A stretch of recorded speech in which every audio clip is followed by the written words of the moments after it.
It was a small town, just like any other. Just like the millions of small towns that dot the landscape of this great nation of ours. Oh yes, it had its swimming pools, it had its main streets, it had its billiard parlors, and of course, it had its people.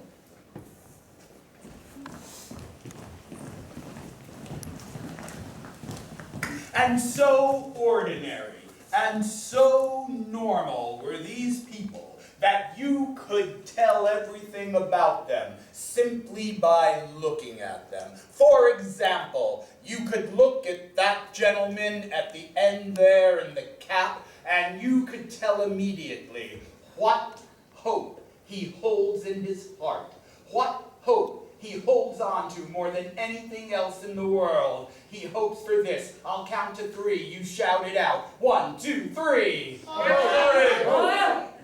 I heard nothing. What did you say? Oh, he's nonverbal. Yes. He hopes that one day he will make that cry of his people. Yes. But will he? I don't. You could look at this gentleman here, and you could tell immediately that he has a certain job in this town. What is his job in this town? Yes, his job is love. And you can look at this woman here, and you can tell right away that she has something, a possession that she holds on to dearly. What is that most prized possession? Knife. Cast iron frying pan. A knife. Yes, that's right. Yes, my friends, it was just a regular small town, complete with a man who one day wishes to make the cry of his people. A man who is... Apologies, what was that? who is filled with the occupation of love. Yes, the occupation of love. So much as he filled with it, he can barely remember. And a woman whose prized possession is a knife. Yes, that's right. As I say, folks, just a regular small town. Oh, and yet, there is one way in which this small town is not like any other town, at least not yet. And that is that only recently this town was invaded by zombies. But not your ordinary zombies, oh no. These are special, brain-eating zombies from outer space with the uncanny ability to shapeshift and take on the form of the first human victim they devour. And therefore, at the start of our tale, nobody knows which of these seemingly innocent townfolk are in fact just a regular human being. Which one is the mythical zombie killer, the only one who has the power to destroy a zombie? And which of them are zombies? And so, my friends, the cards of fate are shuffled.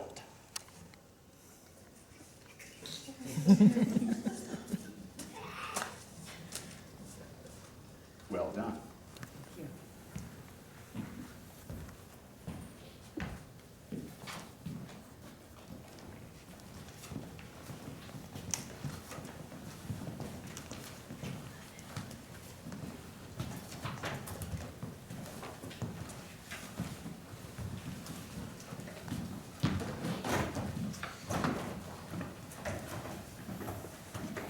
My friends, sit back. Hold on tight to someone you love, because we are about to tell you a story composed with the entire alphabet of horror, in which A is for apocalypse, B is for brain buffet, and Z is for zombie.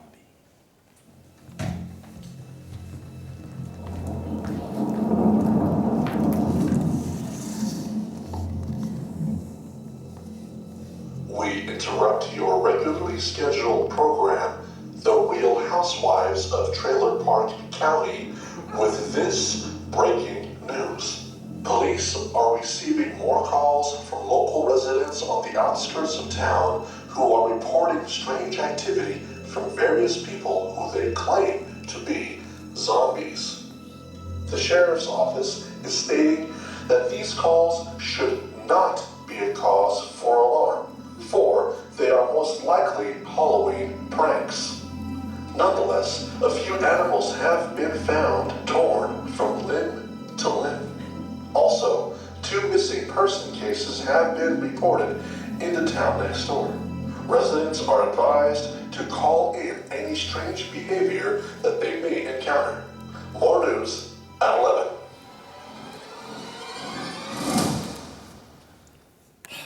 Well, Dr. Tom, I just know I've almost got your Bronco fixed.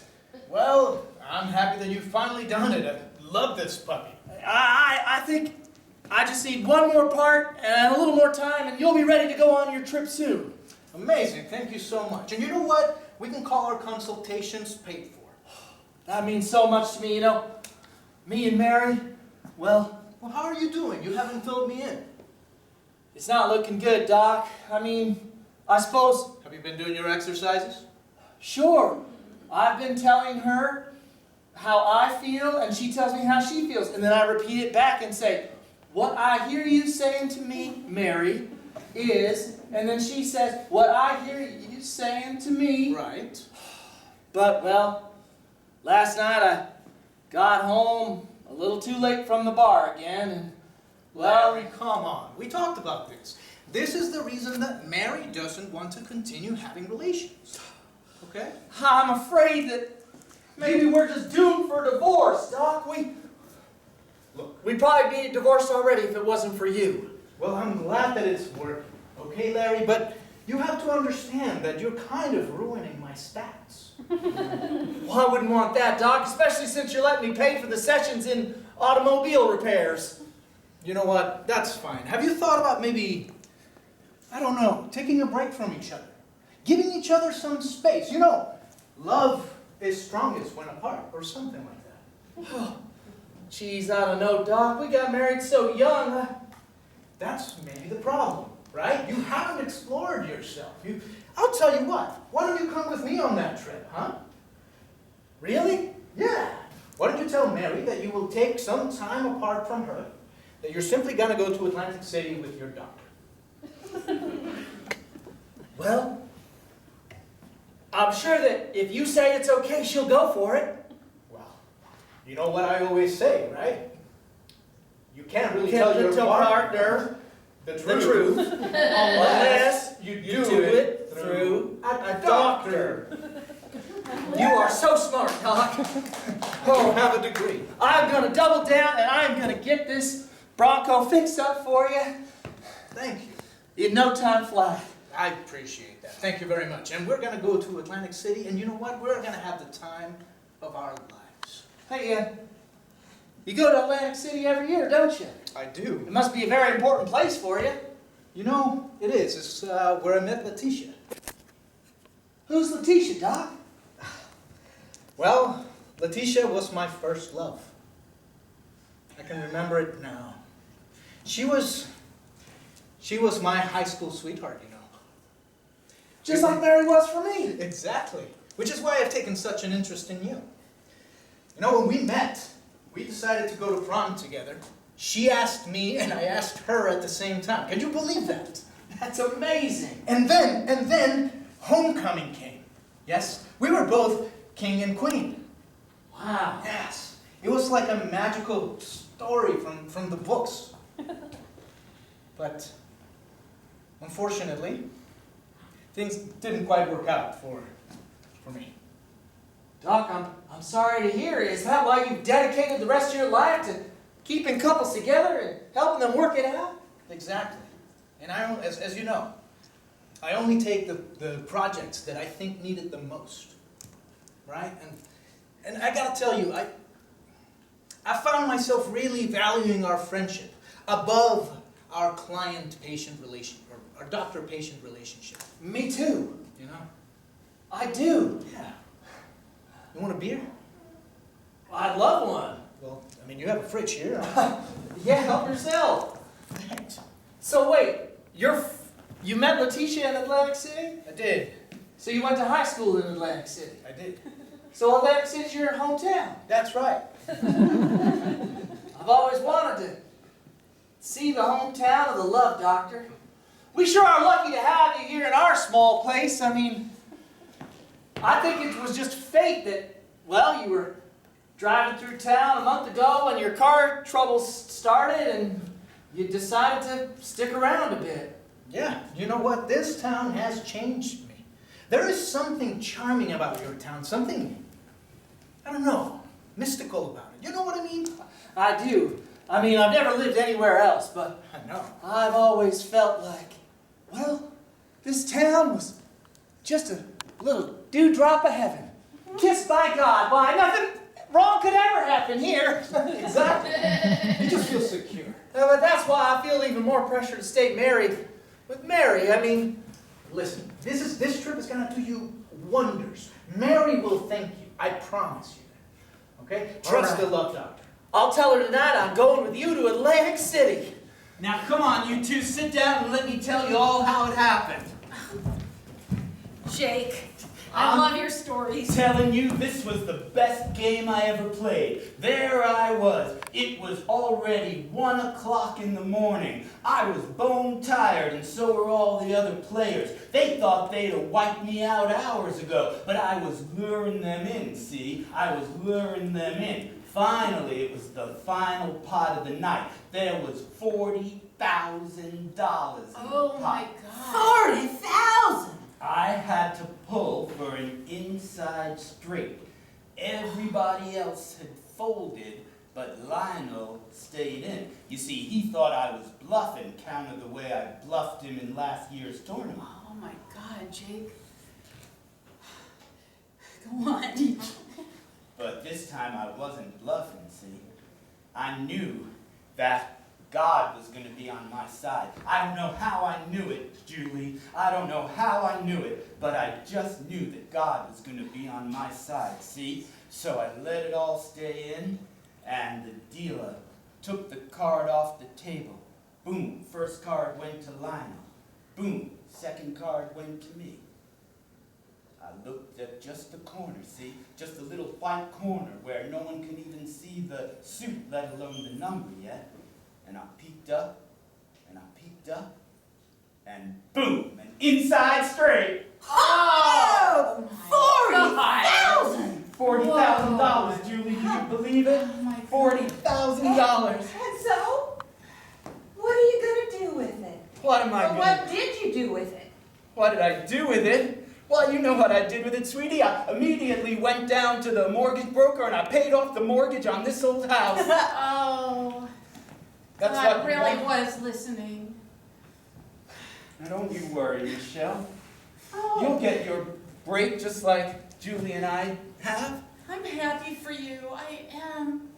And there's an extra room.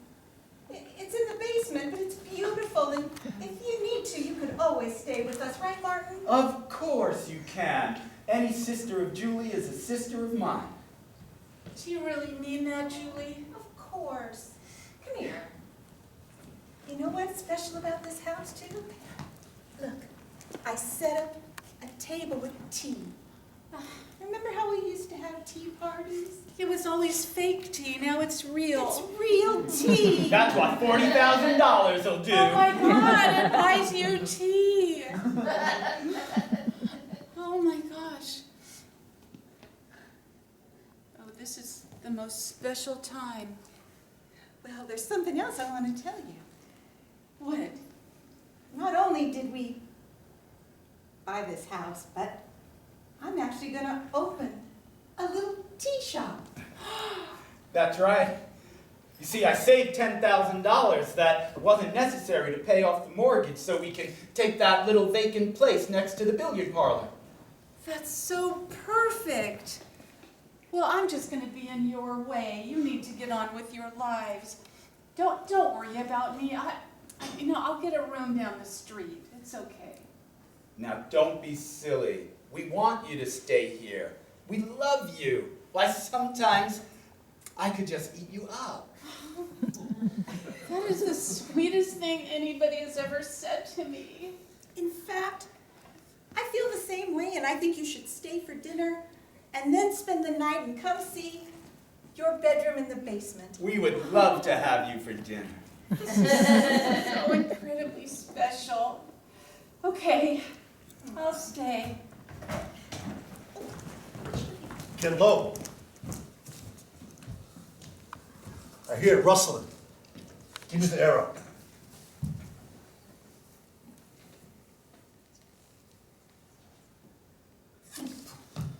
Direct hit. We're gonna have venison tonight. Good job, Bob. Yeah, now we'll just let it follow. It's gonna walk for a few miles and then collapse, and then that's when we'll capture it. How do you feel about that, Randy? I mean, I can't wait till I can do it myself one day. Margaret, how do you feel about it? You're gonna let it suffer for miles? Well, I can't go ahead and catch it. It's running off. Yes, I am. Well, Bob, because you did that, I guess you get to make the sound of our people. Yeah! You call and they answer. You know what? There's something I wanted to bestow upon one of you, actually, here. Being your uncle and all, and I know that